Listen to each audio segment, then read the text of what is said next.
안녕하십니까. 원리로 푸는 국어비법 워너비 팀의 화법, 작문, 문법 영역을 맡은 이창민 선생입니다. 오늘은 여러분들하고 화법 영역에 대해서 공부를 할 건데요.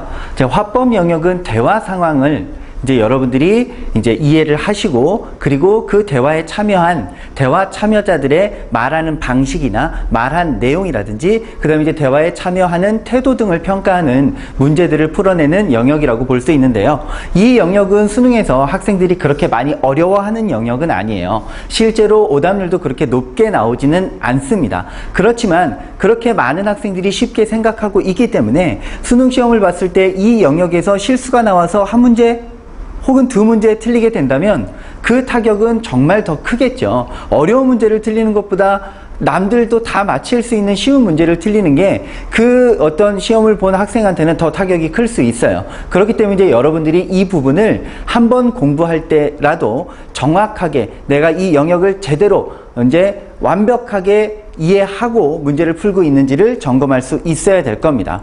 오늘은 그 화법 문제 유형을 공부하면서 가장 흔하게 나타나는, 가장 화법 문제에서 빈출되고 있는 그런 문제 유형을 볼 건데요. 그 유형은 바로 말하기 방식 유형입니다. 그래서 말하기 방식 유형에 대해서 공부를 하면서 이 문제를 해결하는 원리에 대해서 여러분들에게 설명을 드리도록 하겠습니다.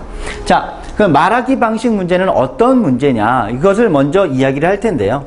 모든 국어 문제는 이렇게 생각해도 돼요. 바로 두 가지 측면이 있어요. 형식적인 측면이 있고, 그리고 내용적인 측면이 있습니다. 그래서 그 형식과 내용을 연결하는 건데, 말하기 방식 문제는 형식에 관련된 문제라고 보면 되겠어요. 얘가 어떤 방식으로 이야기를 했는가, 말을 할 때 어떤 방식으로 이야기를 했는가 라고 하는 것을 찾아내는 문제라고 보시면 되죠. 그러면 대화의 요소를 간략하게 정리를 해보면, 대화는요, 말하는 사람 화자가 있어요. 그리고 듣는 사람 청자가 있죠. 그리고 화자가 청자에게 전달하는 메시지가 있습니다. 전언이라고도 이야기를 하죠. 그러면 여기에서 우리가 판단해야 될 거는 이 화자가 이 메시지를 전달하는 방식이에요. 이 방식을 우리가 봐야 되는데, 이 방식을 봐야 될 때에는 제일 중요한 건 무엇일까? 바로 우리가 그 방식에 대해서 어느 정도 개념을 알고 있어야 된다는 거죠. 내가 무엇을 판단해야 될까라고 하는 것을 먼저 선별할 수 있어야 되고, 그리고 그것이 실제로 언어 사례 속에서, 그 대화 속에서 어떤 형태로 나타나는지를 여러분들이 알고 있어야 돼요. 이게 우리가 그 전에 공부했던 문학의 형식이라든지 문학의 표현 방식, 아니면은 비문학 독서에서의 전개 방식이라든지, 이렇게 좀 용어화, 개념화 되어 있는 것들이 있잖아요. 뭐 의인법이다, 아니면은 객관적 상관물이다, 아니면 비교다, 대조다 라고 하는 그런 용어보다는 조금 더 일반적인 말들로 사용되는 경우가 상당히 많이 있어요. 어떤 말에 즉각적으로 반응한다, 그 말에 대해서 관심을 가지면서 표현한다 라고 하는 이런 말들로 되어 있기 때문에 그런 개념들을 조금 끄집어내고 그것이 어떤 형태로 나타나는지를 볼 수 있어야 된다는 거죠. 그래서 오늘 이 시간에서 이 문제들을 보면서 선택지에서 그러한 개념들을 끄집어내는 훈련과 실제로 대화에서 어떻게 나타나는지 살펴보도록 할게요. 자, 그러면 말하기 방식 선택지는 어떻게 되어 있으며, 그래서 우리는 이 선택지를 보면서 어떤 내용들을 봐야 될지를 생각해 보도록 하겠습니다.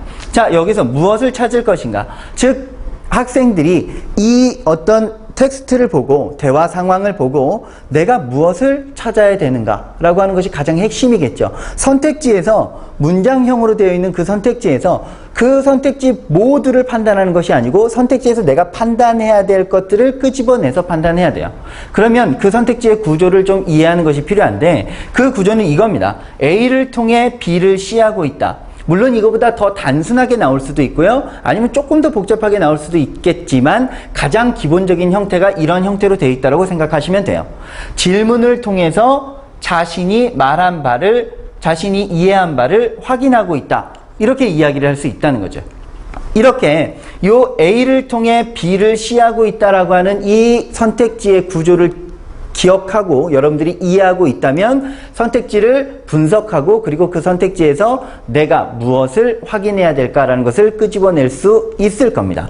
자, 그러면 그것을 다시 한번 보면 A라고 하는 것은 대부분 형식적인 측면이에요. 어떤 형식을 사용하고 있는가, 어떠한 방식을 사용하고 있는가죠. 그래서 질문을 통해 라고 했어요.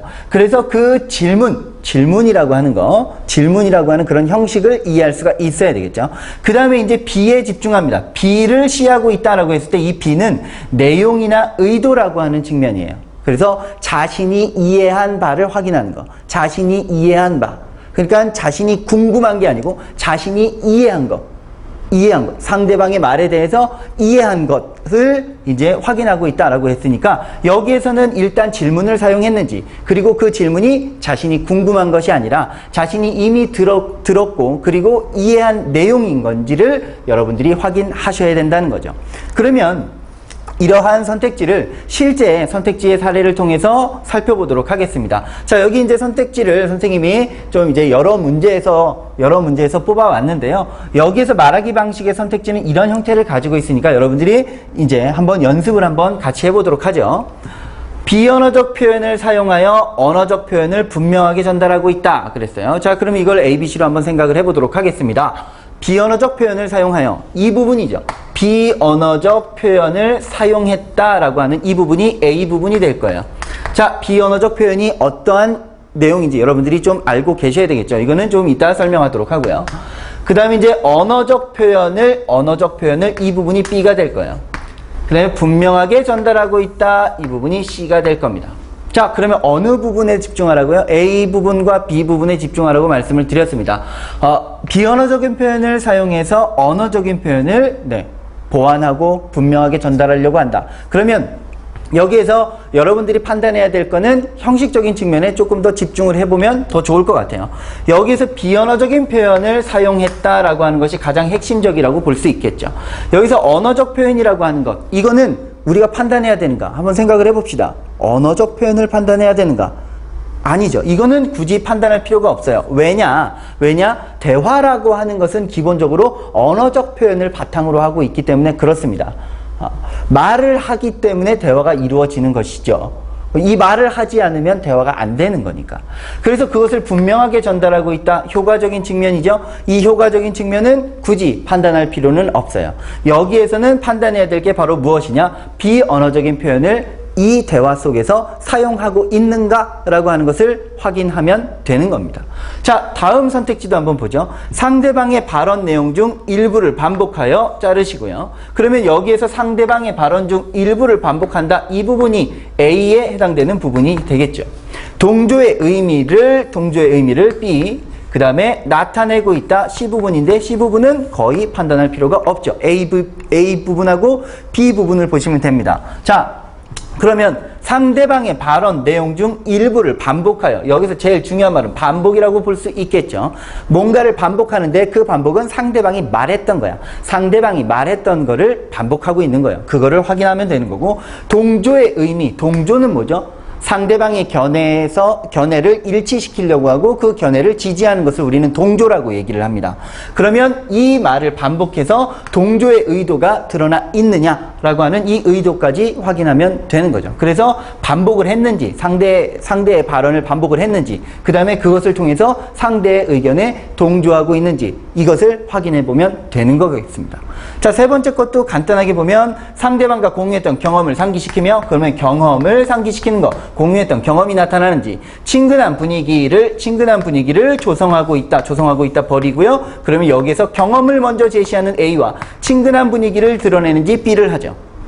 경험했던 거, 함께 경험했던 거를 드러내면 무조건 친근한 분위기가 나타날까요? 그렇지는 않아요. 경험했던 것을 통해서 상대방의 잘못을 지적할 수도 있는 거니까 이 부분도 분명하게 확인이 돼야 됩니다. 그래서 너 전에 그랬잖아, 너 잘못했었잖아 라고 얘기를 하는 건지, 우리 정말 그때 그랬잖니 라고 하면서 그때 너무 좋았잖니 이렇게 얘기하는지, 그것을 확인해야 되겠죠. 이렇게 확인해 보면 됩니다. 이것도 마찬가지, 자신의 경험을 사례로 제시하여 자신의 경험을 사례로 제시했는지, 예시를 사용했는지, 상대방의 말에 대한 공감이라고 하는 그 측면을 표현하고 있다 버리시면 됩니다. 그래서 이거는 사례를 통해서 공감을 표현했는지, 어떤 형식을 통해서 어떠한 의도나 내용을 드러내는지를 확인하면 된다라는 거죠. 이게 바로 말하기 방식의 선택지의 기본적인 구성이고, 그렇게 해서 A, B, C에서 A와 B 부분에 집중을 하게 되면 우리가 대화 속에서 판단해야 될 내용들을 끄집어낼 수 있다는 거죠. 그러면 선생님이 말씀드렸던 것처럼 여기에서 그냥 단순히 이거를 끄집어내는 게 끝은 아니에요. 그 대화 속에서 어떤 형태로 그것이 나타나는지를 확인할 수는 있어야 되겠죠. 자, 그러면 그 실제 문제를 통해서 우리가 이러한 내용들이 제시문에 어떻게 드러나는지를 살펴보도록 하겠습니다. 자, 문제를 보죠. 문제를 보시면 문제 기억 미음에 대해서 설명으로 적절하지 않은 것은 이라고 나와 있어요. 그러면 여기 이제 선택지들이 이렇게 쭉 나와 있죠. 자, 선택지들을 이제 아까 우리가 같이 했던 것처럼 나누어 보도록 하겠습니다. 대조의 방식으로 자르시고요. 중심 화제와 다른 대상의 차이점을 자르고 부각하여 말하고 있다. 자, 여기서 대조의 방식으로 A 부분이고, 그 다음에 중심 화제와 다른 대상의 차이점을 B 부분이고, 그 다음에 부각하여 말하고 있다 C 부분인데 C 부분은 버리고요. 여기에서 A하고 B를 봤더니 어떻습니까? A하고 B는 사실 똑같은 이야기를 하고 있어요. 대조의 방식, 서로의 차이점을 중심으로 설명하는 것이죠. 그것을 중심 화제와 다른 대상의 차이점을, 이 방식으로는 당연히 차이점을 드러내는 것. 그러니까 이 B도 굳이 판단할 필요가 없이 여기서는 대조의 방식이라고 하는 것을 판단하면 되겠습니다. 다음 선택지를 보면 유추의 방식을 활용하여 말하고자 하는 바를 효과적으로 전달하고 있다. 유추의 방식을 활용하여 말하고자 하는 바를 효과적으로 전달하고 있다. 효과적으로 전달한다. 쓸데없고요. 그 다음에 말하고자 하는 바, 이건 역시도 우리가 판단해야 될 건 아니죠. 판단해야 될 내용은 아니니까 버리시면 됩니다. 여기에서 판단해야 될 거는 유추의 방식이라고 하는 것을 판단해 보면 좋을 거예요. 그 다음에 이제 디귿을 보죠. 중심 화제와 관련하여 앞선 대화의 내용을 종합하고 있다 그랬어요. 이거는 이제 선생님이 말씀드렸던 것보다는 조금 다른, 제가 말씀드렸던 것과는 좀 다른 형식의 문장인데, 어떻게 보면 앞에 있었던 문장보다 훨씬 더 단순한 문장 형식을 이제 취하고 있는 겁니다. 여기에서는 그냥 무엇하고 있다 정도만 이야기를 하는 거죠. 그러니까 여기에서 판단해야 될 거는 굳이 중심 화제와 관련하여 라는 말보다는 앞선 대화의 내용을 종합한다. 앞에서 이야기했던 대화의 내용을 종합한다 라고 하는 이 부분에 집중을 하시면 되고, 여기에서 이야기하는 것은 그냥 한 가지 정도밖에 얘기하지 않았어요. 보통 이게 조금 더 어려운 문장으로 나타나면 이렇게 되겠죠. 앞선 대화의 내용을 종합하여 무엇하고 있다 라고 이야기를 하겠죠. 근데 이거는 그냥 한 개 얘기한 거야. 앞선 대화의 내용을 종합하고 있다. 그러니까 훨씬 더 단순한 거예요. 그러니까 이것만 확인하면 돼. A만 있다라고 생각해도 되는 거죠. 종합했는지 안 했는지만 보면 됩니다. 그 다음에 이제 4번으로 넘어가죠. 비언어적인 표현을 가미하여 메시지를 전달하고 있다. 메시지를 전달한다. 필요 없고요. 여기서 비언어적인 표현을 가미했는지를 보시면 됩니다. 자, 아까 이제 비언어적인 표현 다시 설명을 드린다라고 했는데, 비언어적인 표현이 뭘까요? 비언어적인 표현. 그래서 간단하게 개념 설명을 하고 가면 비언어적인 표현과 반언어적인 표현이 있어요. 자, 비언어적인 표현이라고 하는 것은 아닌 거야. 아닌 거. 뭐가? 언어가 아닌 거야. 언어가 아닌 거야. 그것이 뭐가 있냐면 손짓, 몸짓, 표정, 이런 것들이 있어요. 이런 것들은 입으로 하는 게 아니야. 소리가 나지 않습니다. 소리가 나지 않아요. 소리가 안 나죠. 표정, 소리가 나지 않아요. 이런 것들을 우리는 비언어적인 표현이라고 얘기를 합니다. 그럼 반언어적인 표현은 무엇이냐? 이거는 말은 아닌데, 말은 분명히 아니지만 언어에 부수되는 표현, 언어에 붙어있는 표현이에요. 그래서 이거는 소리의 특성을 가지고 있습니다. 그게 뭐냐? 바로 억양, 말투, 목소리, 이런 것들을 우리는 반언어적인 표현이라고 이야기를 해요. 자, 그렇게 해서 이제 여러분들이 이런 것들을 확인해야 되는데, 이런 것들은 이거는 언어에 부수되는 표현이지만 말은 아니고, 이거는 아예 언어가 아니야. 그러면 이것이 대화에서 어떻게 나타날까? 이 두 가지를 반드시 여러분들이 확인할 때에는 요걸 기억하시면 돼요. 바로 괄호, 요걸 기억하시면 됩니다. 여기에 나타나거든요. 항상 그 지시문에서, 괄호 안에 있는 지시문을 통해서 나타나는 거야. 절대 그 말을 통해서 이거를 표현할 수는 없어요. 표현할 수는 없으니까 여러분들이 이 비언어적이다, 반언어적이다 이런 말들이 나왔으면 뭐를 찾으면 돼? 괄호를 찾으면 돼. 자, 일단 요거는 이제 이렇게 간단하게 설명을 드렸고요. 다음 걸로 넘어가죠. 다음 걸로 넘어가면 5번 즉각적인 반응을 보이면서, 노란색이죠. 즉각적인 반응을 보이면서 긍정적인 태도를 드러내고 있다라고 했어요. 즉각적인 반응을 보이면서, 즉각적인 반응. 자, 어떤 것이 즉각적인 반응일까? 너 어제 영화 봤니? 이거 즉각적인 반응일까? 너 어제 영화 봤니? 자, 이 시간의 틈을 어떻게 보여줄까요? 어떻게 보여줄까요? 이것도 조금 이따 확인해 보죠. 그 다음에 이제 긍정적인 태도를 드러내고 있다. 자, 이것도 확인해야 되죠. 즉각적인 반응을 보인다고 해서 무조건 긍정적인 태도는 아니야. 나 이 옷 어때? 잘 어울리니? 아니. 이거는 즉각적인 반응을 보이면서 부정적인 태도를 보일 수 있으니까 이 긍정적인 태도도 확인해야 되겠죠.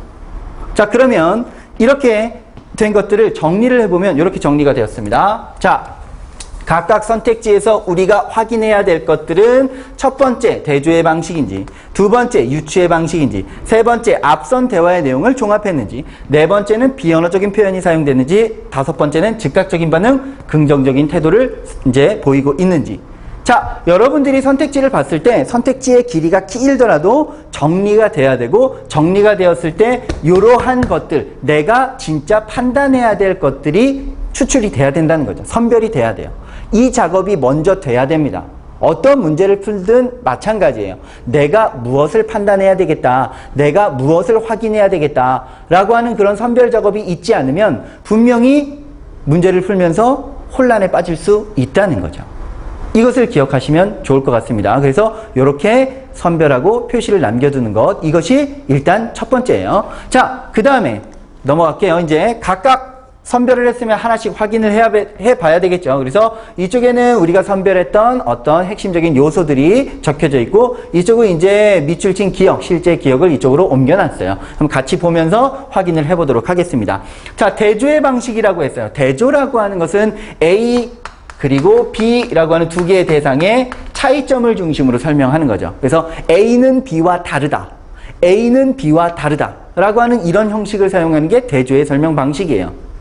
자, 그러면 여기서 대조를 사용했는지 보도록 하죠. SNS는, 자, 일단 이걸 가지고 설명을 하고 있네요. SNS는 이라고 얘기를 했으면 SNS는 뭐와 다르다 라고 이야기를 하겠죠. 그래서 그 뭐와 그 SNS하고 대조하는 그 뭔가를 찾아보도록 하죠. 특정한 관심이나 활동을 공유하는 사람들 사이의 관계망을 구축해주는 온라인 서비스니까 사회적인 인간관계망으로서 일종의 그물과, SNS는 뭐와 그물과 뭐라고 얘기합니까? 다르다? 아니다. 같은 거겠죠. 같은 거라고 얘기를 하고 있죠. 그러면 지금 여기에서 이 대조의 방법을 사용했다라고 이야기한 이 선택지는 틀렸다라고 판단할 수 있겠죠. 그래서 대조라고 하는 이 말에다가 X를 거놓고 그 다음에 다음 선택지로 넘어갑니다. 다음 선택지로 넘어가 보죠. 넘어가면 두 번째 유추의 방식을 이라고 되어 있어요. 그러면 유추라고 하는 개념을 알고 있어야 되겠죠. 유추는 무엇이죠? 유추라고 하는 것은 두 대상이 있어. 그 두 대상은 공통점이 많다. 그래서 그 두 대상이 가지고 있는 속성 역시도 유사할 것이다 라고 판단하는 거죠. 그래서 하나의 그 대상이 가지고 있는 속성을 통해서 다른 하나의 대상이 가지고 있는 속성을 끄집어내는 거예요. 그래서 A가 있고 B가 있어. 얘네 둘은 서로 공통점이 많아요. 공통점이 많아. 그렇기 때문에 A가 가지고 있는 어떠한 속성이 바로 B에도 적용이 될 거다라고 이야기를 하는 것, 생각을 하고 판단하는 것, 이것이 바로 유추의 방식인데요. 한번 살펴보도록 하죠. 약이 지나치면, 약이 있네요. 약이 지나치면 인체에 해롭다라고 이제 되어 있어요. 약이 지나쳐서 인체에 해롭다. 그러면 SNS도 지나치게 사용하다 보면 정신적으로 해롭겠지 라고 얘기를 하고 있네요. 그러면 약이 가지고 있는 이런 속성들이 SNS도 똑같이 적용된다라고 이야기를 하고 있죠. 이것이 바로 유추의 방식입니다. 그래서 유추의 방식은 맞다라고 판단하고요. 다음 선택지로 넘어가도록 하죠. 그 다음 선택지 우리가 찾아놨던 거를 확인해 보죠. 앞선 대화의 내용을 종합하고 있다. 종합이라고 돼 있죠. 종합이라고 하는 것은 앞에서 대화했던 그 내용들을 모두 언급한다라고 생각하면 돼요. 자, 그러면 여기에서 앞에서 얘기했던 걸 다시 한번 살펴보면 방금 봤던 기억, 니은을 다시 보는 건데, 자, 기억은 SNS는 그물과 같다. 그래서 사회적인 인간관계망을 만들어낸다라고 하는 SNS의 긍정적인 측면을 얘기했고, 이 B에서, 이 니은에서 선생님은 나는 중독이 떠올라 라고 하면서 약이 지나치면 인체에 해롭듯이 SNS도 사용하다 보면 정신적으로 해롭겠지 라고 이야기를 했어요. 자, 그러니까 여기 이 학생은 SNS의 긍정적인 측면을, 선생님은 SNS의 부정적인 측면을 이야기를 했단 말이야. 이것을 종합하면 SNS는 좋은 점도 있고 나쁜 점도 있다. 그러고 보니 SNS는 양날의 칼과 같네요. 양날의 칼과 같네요. 이거는 이제 좀 비유적인 거니까 이해하지 못하더라도 다음 말을 또 이해해보면 됩니다. 순기능도 있지만 지나치게 사용하다 보면 문제가 될 수도 있으니까요 라고 얘기하면서 긍정적인 측면과 부정적인 측면을 모두 언급했죠. 그러면 이거는 앞에서 이야기했던 것을 종합했다고 볼 수가 있겠죠. 이렇게 확인을 해보시고 그 다음 선택지로 넘어가면요. 다음 선택지 비언어적인 표현입니다. 아까 뭐라고 그랬죠? 비언어적인 표현 뭐라고? 가로 안을 보라고 말씀을 드렸어요. 자, 비언어적인 표현은 소리가 나지 않는 것, 가로 안에 소리가 나지 않는 어떠한 행동이나 표정이나 몸짓이 드러나는지를 보죠. 준비한 통계 자료를 손가락으로 가리키며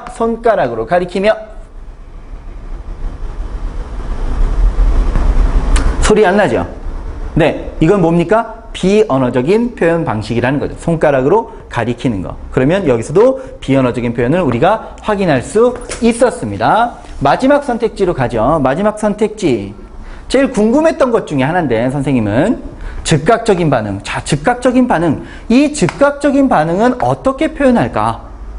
이건 역시도 우리가 그게 즉각적으로 나왔는지 안 나왔는지를 그냥 말만 가지고 표현할 수는 없기 때문에 어떤 방식을 사용했는지 보죠. 그 자료를 본 후 곧바로 즉각적이다, 곧바로 이렇게 연결하는 거죠. 그래서 우리가 이 말을 통해서 즉각적으로 반응한 거구나 라는 것을 확인할 수 있다는 거지. 그 다음에 이제 긍정적인 태도인지 아닌지를 보도록 하겠습니다. 우리 학교 학생들의 평균 독서 시간과 SNS 평균 사용 시간을 주중과 주말로 나누어서 비교한 거구나. 괜찮아. 주제에 적합한 자료라고 생각해. 특집에서 주장하려는 바를 뒷받침할 수 있는 좋은 근거가 되겠구나. 자, 그러면 여기에서 괜찮아, 적합해, 좋은 근거가 되겠구나 라고 이야기하는 이런 긍정적인 반응들이 있죠. 이런 긍정적인 반응들이 긍정적인 태도라고 볼 수 있습니다. 플러스니까요. 이렇게 확인해 볼 수 있겠죠. 자, 그러면 여기에서 즉각적인 반응 곧바로와 그 다음에 이제 긍정적인 태도, 괜찮아, 적합하다, 좋은 근거가 될 거다 라고 하는 것을 우리가 확인했어요. 자, 이거를 이제 다시 정리를 해서 보면 이 5개의 선택지를 우리가 정리해서 봤습니다. 여기서 먼저 대조의 방식으로 중심화제의 다른 대상의 차이점을 부각하면서 말하고 있다라고 하는 것은 대조의 방식을 확인했었고 여기선 대조가 아니었다라는 걸 확인했죠. 그 다음에 다음 선택지에서는 유추의 방식, 그 다음 선택지에서는 대화 내용을 종합한 것, 그 다음 선택지에서는 비언어적인 표현, 그 다음에서는 즉각적인 반응과 그 다음에 긍정적인 태도, 이것들을 확인할 수 있었어요. 이렇게 문장 형식으로 있더라도 우리가 이렇게 동그라미를 친 것처럼 정확하게 우리가 판단해야 될 요소들을 선별하고 그 다음에 그 선별된 요소를 각각 선택지에서 그 제시문에서 확인한 후 틀린 부분에 정확하게 X를 그은다면 우리가 좀 더 이 화법 문제를, 이 화법 말하기 방식 문제를 정확하게 풀었는지 안 풀었는지를 알 수가 있겠죠. 자, 정리해보면 먼저 판단해야 될 핵심 요소를 선별하는 것이 이 말하기 방식 문제를 푸는데 핵심입니다. 뭐 이것을 많은 학생들이 질문하지는 않아요. 그런데 이것을 질문하러 올 때 선생님이 물어봅니다. 너는 왜 이 선택지를 맞다라고 생각했니? 라고 물어봐요. 대부분의 학생들이 대답을 잘 못한다는 거죠. 그냥 이게 맞는 것 같아요. 다른 게 그냥 다 틀린 것 같아요. 아니 뭐 다 맞는 것 같아요. 다 틀린 것 같아요. 잘 모르겠어요. 이런다고요. 분명히 자기가 문제를 풀 때 그 선택지가 맞다 틀리다 라고 판단하는 그 순간이 있을 거예요. 그러면 그러한 판단이 서는 그 순간에 그 판단을 만들어낸 근거가 분명히 있을 겁니다. 그러한 근거를 표시에 남겨두는 것, 그것이 문제풀이의 가장 기본이에요. 그것을 남겨두지 않으면 오답 정리도 제대로 되지 않고 그 문제를 틀렸을 때 보완도 잘 되지 않아요. 그리고 맞췄다고 해서 그것을 확실하게 안다라고 얘기할 수도 없다는 거죠. 그래서 선택지에서 반드시 자신이 판단해야 될 핵심 요소를 선별하는 것, 그것이 가장 중요한 단계라고 볼 수 있습니다. 그 다음에 이제 그 형태는 A를 통해서 B를 C하고 있다라는 형태를 가지고 있으니까 A 형식적인 부분과 B 내용과 의도적인 측면에 집중을 하라고 말씀을 드렸고요. 그 다음에 이제 그런 것들을 선별된 요소를 주어진 제시문에서 확인하는 것. 이것이 풀이 과정이에요. 너무 간단하죠. 그리고 이미 알고 있는 학생들도 상당히 많았을 겁니다. 근데 알고 있는 건 중요하지 않아요.